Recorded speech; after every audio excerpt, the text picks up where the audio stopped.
A paz do Senhor, meus irmãos, minhas irmãs, sejam muito bem-vindos ao nosso canal. É Tempo de Ensinar EBD, um canal exclusivo para os amantes da Escola Bíblica Dominical.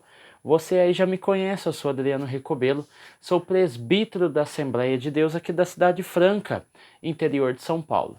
Também sou professor da Escola Bíblica Dominical. Ministro aulas também no CAPED, que é o Centro de Aperfeiçoamento de Professores da Escola Dominical.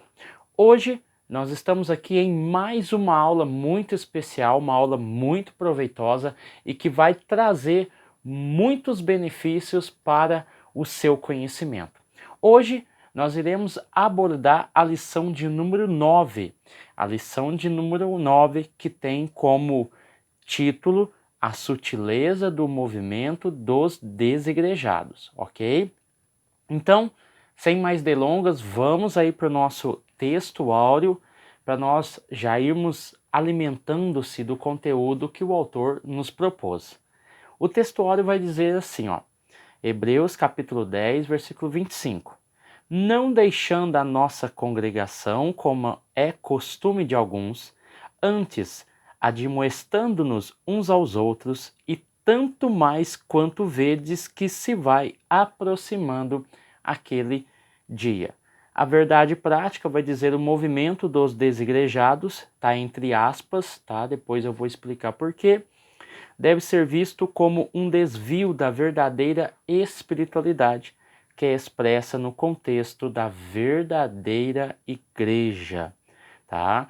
O texto áureo vai dizer não deixando a nossa congregação, porque é o costume de alguns fazer tais ações, mas antes admoestando-nos uns aos outros, ou seja, ajudando-nos uns aos outros, ok?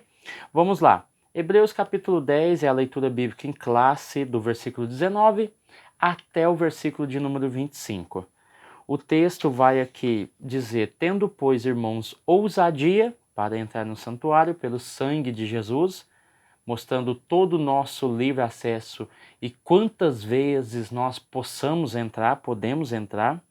Esse caminho é novo e vivo, né? O versículo 22 vai dizer o seguinte: o coração tem que estar com a certeza de fé, com o coração também purificado da má consciência e o corpo lavado com água limpa. Então nós temos aqui alguns elementos como coração, fé, consciência e corpo, ok? O versículo 23, retenhamos firmes a nossa confissão, né, na esperança de que Cristo irá voltar, e também considerando-nos uns aos outros para nos estimularmos ao quê? Ao amor e às boas obras, o versículo 24 nos refere. O versículo 25, entendendo tudo isso, ele resume, não deixando a nossa congregação como é costume de alguns. Ele quer mostrar que estar no meio de um grupo, estar no meio de pessoas, estar no meio dessa assembleia faz com que a pessoa não desanime, não largue a cruz, não deixe Jesus e não abandone a fé. Ou seja, tem os elementos aqui que impulsionam a pessoa a continuar nesse caminho. Que você tenha ousadia, que você tenha um novo e vivo caminho, o coração e a fé e o corpo plenos para receber a palavra de Deus e, após fazer tudo isso, retenha firme a fé que nós recebemos, ok? Vamos lá. A introdução, dentro da questão da introdução, esse tema aqui ele é muito interessante. Eu participei de um podcast aqui na cidade de Franca, ao qual falava sobre esse grupo. Então, na semana eu vou fazer eu vou fazer um vídeo falando de maneira minuciosa a questão dos desigrejados, que se identifica como evangélicos não determinados, ok? Então vamos lá. Na introdução ele vai dizer que nas últimas décadas os desigrejados, ou também conhecido como os sem igreja. Eu já vou deixar bem claro aqui no começo do vídeo que eu não concordo com esses termos, ok? Mediante o estudo que eu já fiz sobre isso, baseado até no IBGE de 2010, que é a base do estudo, até do próprio autor, o certo aqui é chamar de evangélicos não determinados, porque existe uma grande diferença entre aquele que não vai na igreja e aquele que tem uma determinada crença e fé sem a instituição. O autor aqui ele está falando de um grupo que quer exercer a fé sem a instituição. Então eu não posso usar o termo sem igreja, tá? Eu tenho que usar o mesmo termo que o IBGE usou, que no caso seria os evangélicos não determinados, ok? É uma pessoa que quer praticar a questão da fé, mas sem as instituições. Então, nosso foco é esse. Então, toda vez que eu falar nesse vídeo desigrejado, é um termo que o próprio autor colocou aqui, mas não é o termo que eu concordo. Falar desigrejado ou sem igreja, porque aí não condiz com o contexto que o autor quer nos trazer. Não que ele esteja errado, mas não é o termo mais apropriado, porque desigrejado é um termo genérico, ok? É genérico. O termo correto que o IBGE usou é evangélicos não determinados, ok? Vamos lá. Então, nas últimas décadas, os desigrejados, ou também conhecidos como sem igreja, cresceram em escala exponencial, ok? Então, nós vamos ver também que a ideia de não possuir uma hierarquia religiosa, um código doutrinário e nenhuma estrutura arquitetônica faz desse indivíduo o quê? Um evangélico não determinado, tá bom? Então as outras igrejas, por possuírem estruturas, são consideradas como apóstatas ou desvio do modelo original. Então nós vamos procurar entender a natureza desse fenômeno religioso que está acontecendo. E seu aspecto social, como também espiritual. O autor aqui ainda na introdução vai colocar que a análise procurará entender como pensa um desigrejado, suas crenças e práticas. Embora, você que já leu a revista, você vai ver que tem mais críticas do que uma análise. É muito diferente, ok? Então, eu vi que tem mais crítica na revista do que uma análise como eu proponho fazer no meio da semana. Uma análise é diferente de crítica. Eu vejo mais crítica na revista. Está errado? Não. Mas falar que vai procurar entender como pensa um desigrejado desfocou-se do resto da lição, tá bom? Vamos lá. Então, entendendo tudo isso, nós vamos ver que essa análise ela está baseada no IBGE de 2010, que é o último IBGE que nós tivemos. Então, nós vamos ter agora 2022, 2020 não teve por causa da pandemia, 2022 eu acredito que os funcionários do IBGE já devem ter batido na casa de alguns de vocês que estão me ouvindo.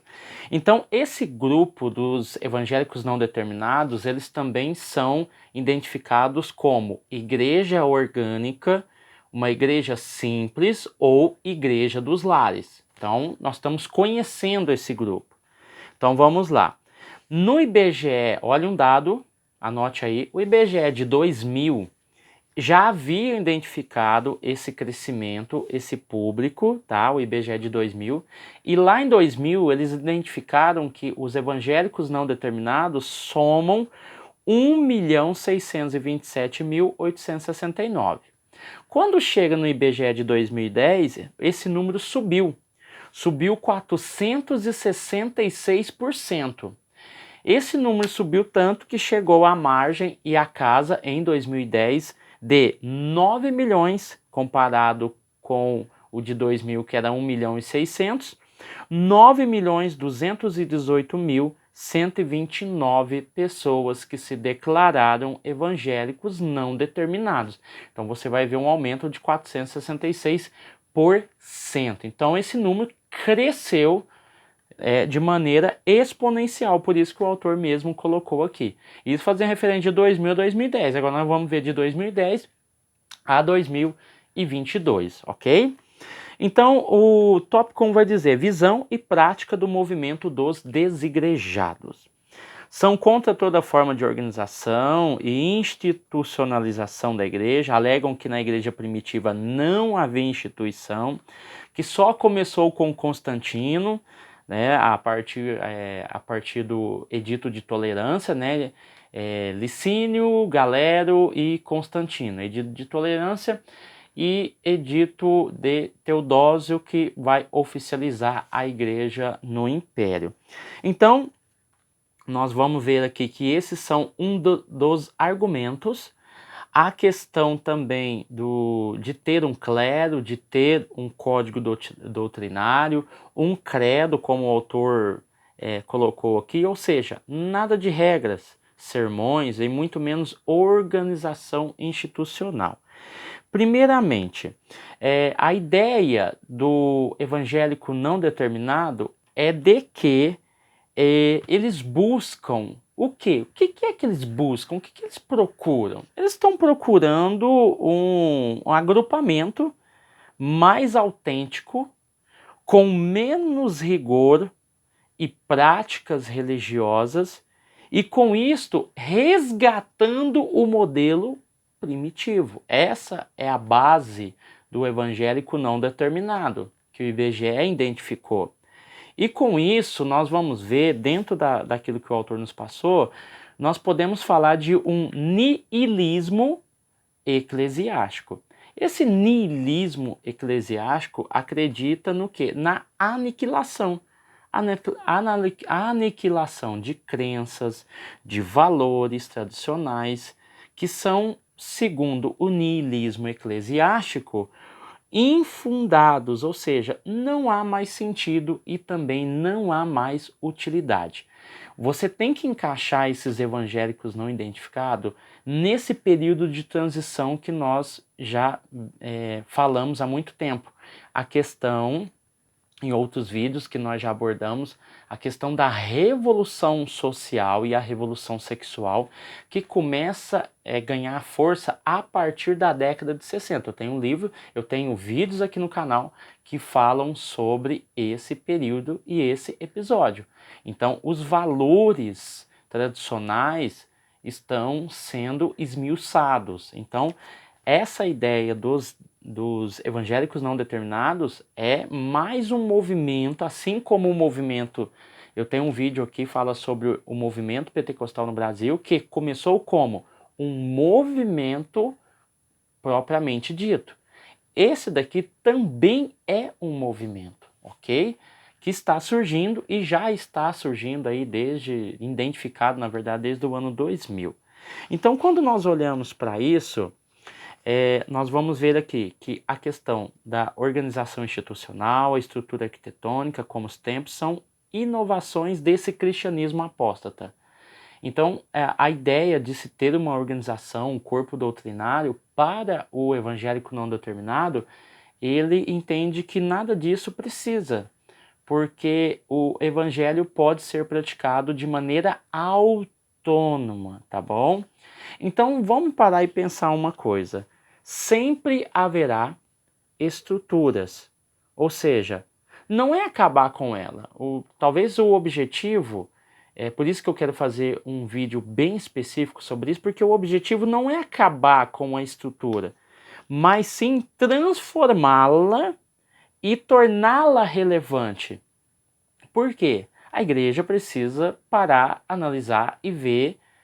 Eu não estou falando de doutrinas, tá bom?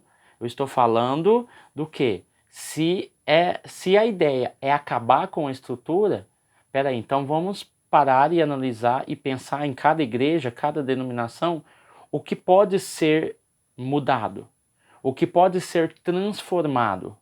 Há alguns costumes em determinadas igrejas, e eu citei uma que no último IBGE está com 850 mil pessoas, membros dessa igreja. E a igreja não quer mudar, ela quer enrijecer cada dia mais. A tendência é perder membros, tá? É perder membros para outras igrejas. Então é preciso a liderança se organizar, ver o que pode ser mudado, o que pode ser adaptado, porque o pentecostalismo ele só cresceu porque ele é um evangelho adaptativo, tá? Então, o que pode ser mudado? Sem profanar, sem mundanizar e sem escandalizar. Então, cada denominação deve entender. E muita coisa já mudou. Quantas denominações antigamente não podia assistir televisão? Hoje pode. Alguém morreu por causa disso? Não. Então tem coisas que tem que mudar. Tem igrejas que não usavam rádio. Hoje usa. Então antigamente era um absurdo. Hoje não é. Tem igreja que antigamente não podia, a mulher não podia usar calça jeans. Hoje pode. Alguém morreu por causa disso? Não. Então tem coisas que tem que sofrer alterações devido às mudanças sociais que acontecem, ok? É só um exemplo para os irmãos entender aonde nós queremos chegar. Então a forma de culto, às vezes os horários, né? A cidade cresceu, o horário já não é mais compatível, às vezes precisa de ter 2 cultos, às vezes precisa de ter um culto mais cedo. Então são detalhes que podem ser mudados, alterados, sem mundanizar o ambiente da igreja. Então nós vamos ver aqui que a ideia do templo, né, a não utilização de templos por parte dos cristãos primitivos, se deu por razões contextuais. O autor quer defender de maneira clara e concisa que a perseguição, né, a ideia dos cristãos serem extremamente carentes, a igreja nos lares era perfeitamente justificável, porque não existia como um período de perseguições, eram perseguições que ao mesmo tempo eram esporádicas, mas em momentos da história da igreja era extensiva.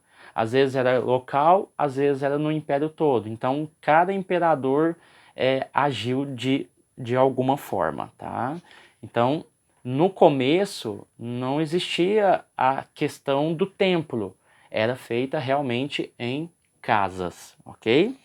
Então o autor vai dizer aqui que, contudo, não há nada na Bíblia que deponha contra o uso de templos ou casa de orações. Se o propósito de um templo é congregar o povo para adorar ao Senhor, o que há de mal nisso? É uma pergunta que o próprio autor levanta. Peraí, qual é o mal de se ter uma instituição, até também pelo fato de nós entendermos que nós vivemos dentro de uma legislação. E essa legislação, quando você tem um templo, um ambiente, um local, você precisa de ter regras e normas. Se eu aglomero várias pessoas em um ambiente por determinadas vezes, eu vou automaticamente constituir aquele local um ambiente de culto, de adoração. E, consequentemente, esse ambiente deve ser legalizado. Então, essa é uma das questões. Se tem pessoas ali, se tem um fluxo de pessoas, se torna um ambiente, no caso da igreja, que precisa ser legalizado. Então, a própria lei nos impulsiona a andarmos correto. A questão do dinheiro, a pessoa vai doar o dinheiro para um estranho, para uma pessoa que às vezes ela viu uma vez ou outra, ou para uma pessoa ali qualquer do grupo. Então precisa de institucionalizar para que esses meios tenham credibilidade. Eu não daria o meu dinheiro na mão de qualquer pessoa, por mais que ele diga que eu sou cristão, que ele é cristão. Então, não é o fato de estar ali. Eu preciso de ter uma credibilidade. A instituição me dá credibilidade, porque ela tem que andar conforme as normas e condutas da igreja, ela tem que seguir os princípios bíblicos e ela tem que respeitar a Constituição vigente. Então isso me dá muita segurança em estar em um ambiente e dizer, ali é um ambiente religioso, tá? Ele é protegido por lei. Imagina se o ambiente religioso não fosse protegido por lei. Quantas invasões, quantos quanta violência existiria se a lei não garantisse o direito ao culto. Então, hoje, mais do que nunca, a igreja precisa de ser institucionalizada para ser protegida, ok? Então, o próprio autor coloca aqui no Ampliando o Conhecimento a ideia da igreja orgânica, tá bom? Então, vamos lá, página 64, ainda no tópico 1, e indo para o subtópico de número 2, né, o ensino anticlerical, ou seja, ele falou aqui sobre a visão e prática dos movimentos dos desigrejados, um ensino anti-institucional, ou seja, são contra, e um ensino também anticlerical, são contra também qualquer sistema de governo da igreja, por exemplo, presbíteros, diáconos, bispos e pastores, são funções que existiam, embora não institucionalizada, porque ainda não havia a instituição igreja, mas eram funções que existiam e que davam credibilidade àquela pessoa que a possuía, autonomia e autoridade àquele, né, que fazia parte dessa comunidade. Então, quando você olha para isso, você vai ver que os desigrejados não gostam de estar debaixo da liderança alguma, ou seja, ele usou a questão da instituição e agora ele coloca a questão das posições do deixa eu olhar o termo aqui, anticlericalismo, né? Então vamos lá para algumas questões aqui. Primeiro, a crise institucional ela não está somente no ambiente religioso. Hoje, a crise institucional, ela é religiosa, ela é familiar, ela é escolar, ela é Estado, tá? Quando eu falo Estado, eu falo país, ela é política, ou seja, essas esferas são atingidas a todo momento. Então, o que nós estamos vendo de crise institucional dentro das nossas igrejas, com o movimento dos desigrejados ou evangélicos não determinados, é resultado de uma crise que já está acontecendo dentro da sociedade, ok? E quando nós olhamos para essa questão, né, nós vamos ver que 3 pontos são importantes para nós analisarmos. O que está causando esse movimento, esse crescimento? Primeiro, nós vamos ver que esse movimento ele surge a partir de pessoas que romperam os seus laços com a instituição, tá? Então ele rompeu qualquer tipo de laço. Nós vamos ver também os que congregam com pouca frequência. Então nós temos aí um grupo que também pode ser classificado como evangélicos não determinados, que ele vai de vez em quando na igreja institucional, mas ele pratica a sua religiosidade e as suas crenças dentro de casa. Então nós temos esse grupo também. O outro é que são cristãos fora da igreja, ou seja, é aquele que não vai, nunca foi e não irá. Então ele entende que a sua fé pode ser exercida fora da igreja. E é interessante nós analisarmos isso, que um dos argumentos de muitos que são evangélicos não identificados é que há o quê? Um abuso espiritual.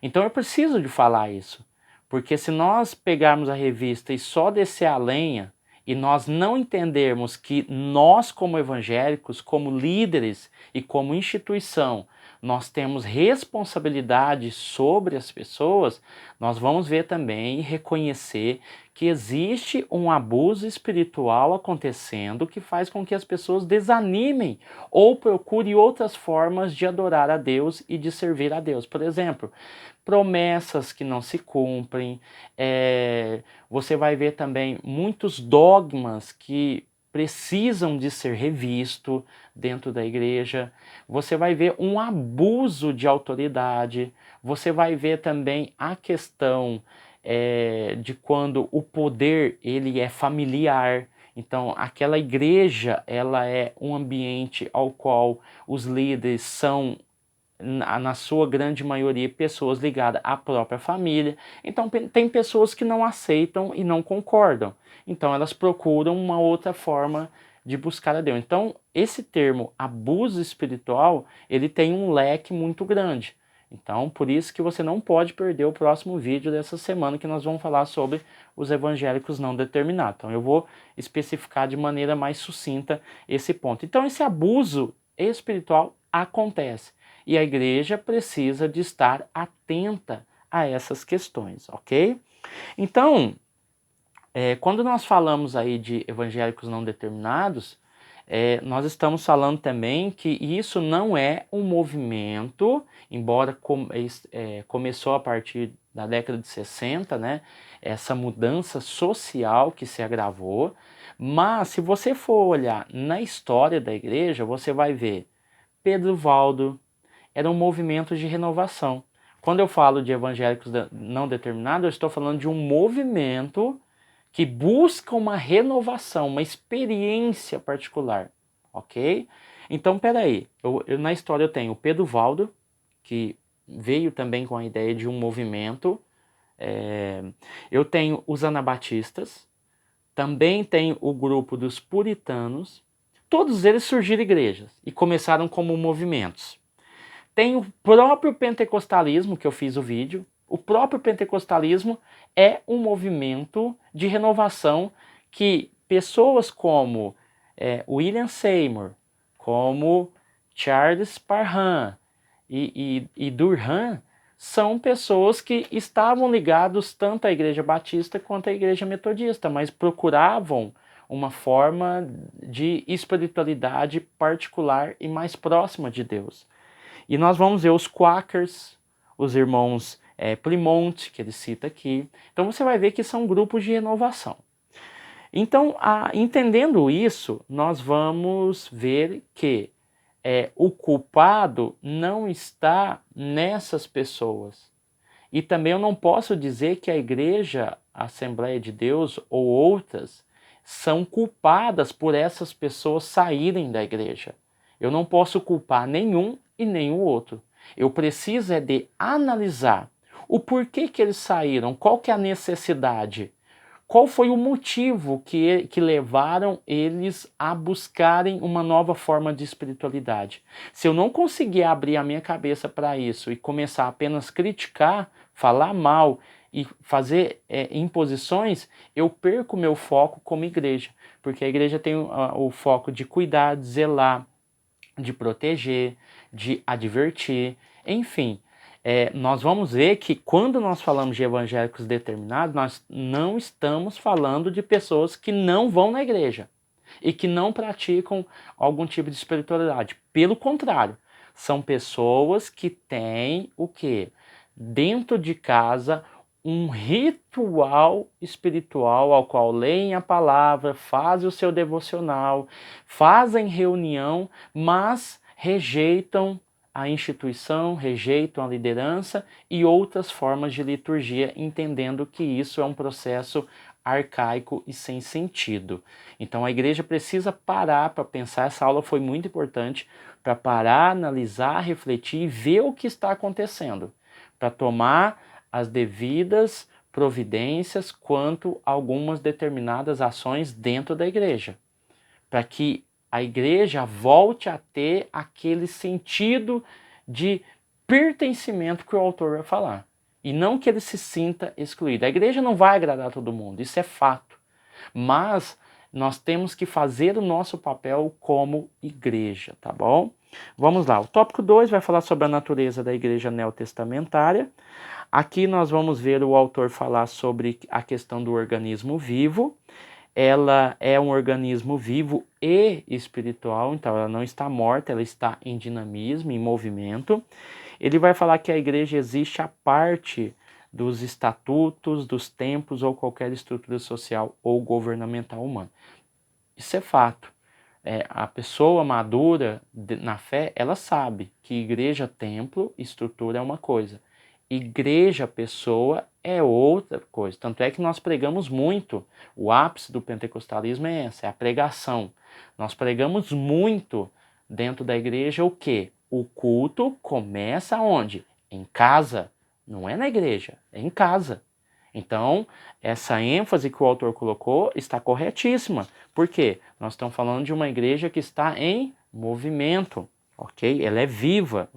O tópico 2, subtópico de número 1, vai dizer isso.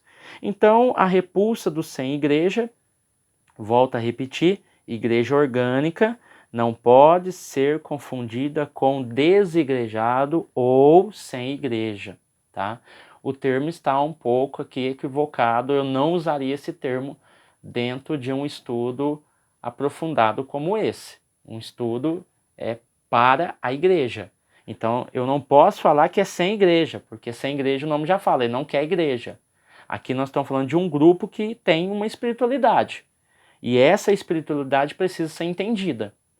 E não ser combatida, ser o quê? Compreendida. Porque é um movimento que vai crescer a cada dia mais. Não tem como mudar isso, tá? O subtópico de número 2, uma organização. Biblicamente não existe organismo sem organização, função sem forma e igreja sem um mínimo de institucionalização. Então, até por questões legais e morais, como eu já disse aqui, tá? A igreja primitiva tinha sim um sistema de governo formado por apóstolos, profetas, evangelistas, presbíteros e diáconos, pastores e mestres. Efésios capítulo 4, versículo 11. Não adianta falar que não existia. Existia pessoas que tinham autonomia, pessoas que tinham liderança dentro dessas comunidades casas, ok? Então aqui você vai ver o exemplo do capítulo 15 de Atos, é um exemplo bem perfeito, tá? Porque nós falamos ali sobre o concílio de Jerusalém, né? Ocorreu por causa do quê? Por que ocorreu esse concílio? Por causa da pregação de judeus que haviam se convertido ao cristianismo e que estavam pregando a circuncisão. Aí eles se juntaram em Jerusalém, estava lá Paulo, Barnabé, apóstolos, presbíteros e a igreja, a assembleia, ok? E nós vamos ver no versículo 24 que estavam ensinando sem a permissão dos apóstolos. Então, como eu não posso falar de uma institucionalização? Eu não tinha a igreja física, eu não tinha ela registrada, mas eu tinha uma instituição ali. Porque eles estavam pregando algo que os apóstolos não permitiram. Versículo de número 24. O versículo de número 29 resume tudo isso. E quem era o povo que estava ali? Para quem que ia essa carta? Para os gentios de Antioquia, na Síria e na Cilícia. Então, o Concílio de Jerusalém vai tratar desses gentios que estavam em Antioquia da Síria e também na Cilícia, ok? Então está bem explicado isso. Então eles estavam ensinando algo que os apóstolos não permitiam. Peraí, então todo mundo fazia o que queria? Não, tinha alguém que era maior do que o outro. Aí eles começaram a pregar que para ser salvo deveria circuncidar. Peraí, vamos reunir. Esse negócio está errado. Existe uma liderança. E não é assim que funciona, não é assim que a banda toca. Então, por mais que não existia uma instituição, algo físico, existia uma liderança que era respeitada, ok? Então vamos lá. Então, entendendo tudo isso, o tópico de número 3 vai dizer a importância e a necessidade da igreja. A igreja como a família de Deus. Lembrando que eu já falei de Zygmunt Bauman, e ele vai dizer que a modernidade sólida, né, ela durou aí até 1960, e depois de 1960 nós vamos ver o que? Uma modernidade líquida, e essa modernidade líquida faz com que a fragilidade das coisas percam a sua essência, ou seja, de tão frágil que é as questões sociais, políticas, morais, éticas, elas vão se fragilizando. Por que eu estou dizendo isso? Porque quando nós olhamos a família de Deus, né, colocada aqui em Efésios 2,19, você vai ver que Cristo é a cabeça, a sua cabeça. Então existe um comando. E muitas das vezes as pessoas não querem ficar debaixo desse comando, dessa autonomia dada ao próprio Cristo. E perdem em si o sentimento de pertencimento. Esse sentimento de pertencimento é perdido dentro dessa ideia. Por quê? Porque a família de Deus perde o sentido para aquela pessoa. E aí nós vamos ver o seguinte, Sem essa família de Deus que fala de pessoas unidas, eu não tenho como exercer os dons, a disciplina, né, eclesiástica não consegue ser aplicada, a maturidade cristã também não é alcançada e também nós vamos ver que o fortalecimento espiritual também acaba sendo prejudicado. Então, o sentimento de irmandade, respeito, reconhecimento mútuo, ele perde o sentido, porque como eu estou falando de família, eu estou falando desse ambiente ao qual as pessoas estão reunidas. E quando eu não tenho esse agrupamento, fica difícil. O subtópico de número 2 vai dizer a igreja como testemunho da salvação. Falando ainda sobre a família de Deus, quando eu falo de família de Deus, eu estou falando de uma identificação, tá? Ou seja, não são forasteiros e nem estrangeiros. É por isso que Efésios 2,19 vai definir. Peraí, vocês fazem parte da família de Deus. Vocês não são forasteiros e não são também peregrinos e forasteiros. Vocês fazem parte de uma família. Então essa família precisa de ser valorizada. Por quê? Ali se proclama virtudes, ali se proclama a graça, se promove a adoração, a missão de pregar a salvação, o companheirismo, a integração. Estar unido é a coisa mais importante e mais significativa em estar na igreja, instituição, ok? Eu queria só fazer uma ressalva, que eu vou falar de maneira mais sucinta na próxima aula, sobre o evangélico não determinado, que igreja, realmente, quando nós olhamos para o termo igreja, eclesia ou episunagoge, você vai ver que essas palavras estão em grego. Jesus não falou em grego e Jesus não falou em grego, ele falou em aramaico e hebraico. Então a palavra que Jesus usou para a igreja pode ter perdido o sentido. Por quê? Se nós olharmos pelo termo que está no grego, nós vamos ver que ela nunca se refere a um lugar, mas a uma reunião de pessoas. É por isso que os evangélicos não determinados batem nessa questão dessa tecla. Por quê? Porque o Novo Testamento fala de eclesia, igreja. Só que igreja, nesse contexto, é ajuntamento de pessoas e não instituição.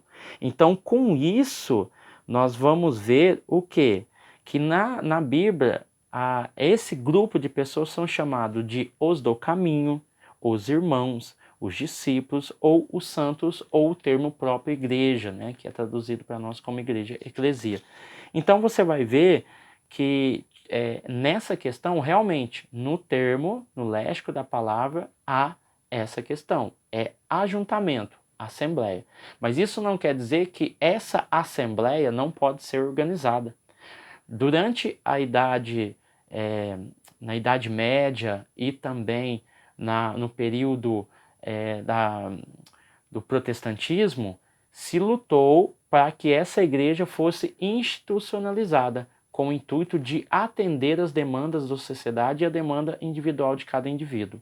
Só que é lógico, a corrupção ela está em todos os lugares.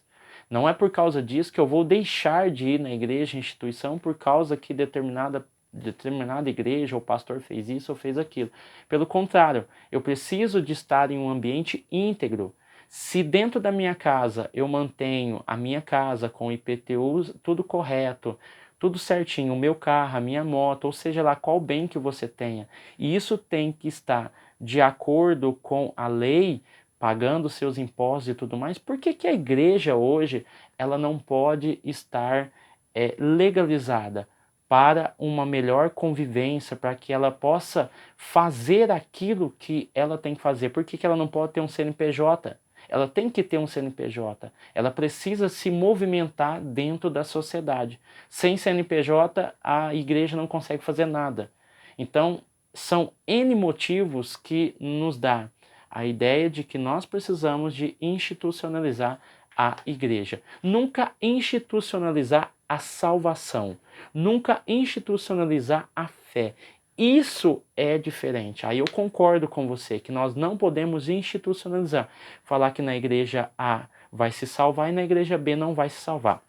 Na igreja A vai ter cura e bênção e na outra não vai ter. Então, é isso que nós trazemos aqui de conteúdo para você nessa semana. Amém? Deus abençoe você, sua família, sua casa, sua família.